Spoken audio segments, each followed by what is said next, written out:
Hello बच्चों, let's read the question. The question says which has zero dipole moment? CLF, PCl3, SiF, CFCl3. Key concept. Dipole moment. Dipole moment को लिखा जाता है mu is equals to Q into D, means charge into distance.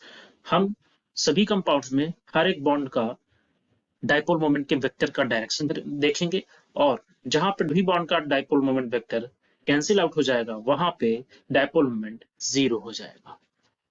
First they रखा है ClF।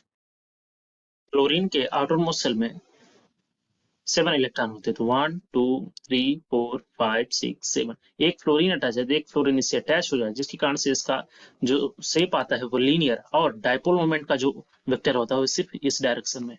इसका मतलब इसमें mu is equal to zero नहीं होगा। B PCl3। फास्फोरस के आउटरमोस्ट शेल में 5 इलेक्ट्रॉन 1 2 3 4 5।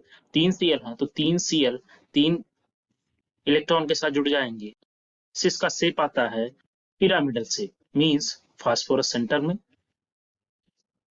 क्लोरीन क्लोरीन क्लोरीन, और डाइपोल मोमेंट इस बॉन्ड के कारण इस तरफ, Cl के कारण इस तरफ और Cl के कारण इस तरफ, और लोन पेयर के कारण इस तरफ होता है, जो कि आपस में कैंसिल नहीं हो, डाइपोल मोमेंट जीरो नहीं होता है।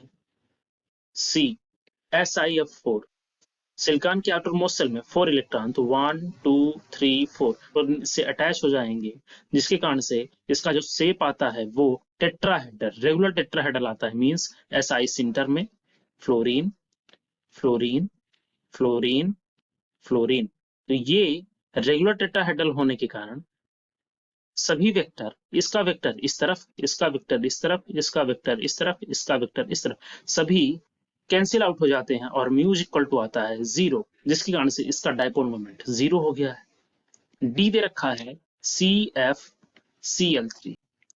कार्बन के आउटर मोस्ट शेल में 4 इलेक्ट्रॉन, 4 इलेक्ट्रॉन में एक इलेक्ट्रॉन फ्लोरीन के साथ और 3 Cl के साथ। फ्लोरीन, कार्बन और फ्लोरीन का वेक्टर इस तरफ, बाकी 3 क्लोरीन का वेक्टर नीचे की तरफ, और ये वेक्टर आपस में कैंसिल आउट नहीं हो पाते, इसलिए mu not equal to zero होता है। So according to your question कहां पे डाइपोल मोमेंट जीरो है, तो option C will be your correct answer. I hope you understood it well. Thank you.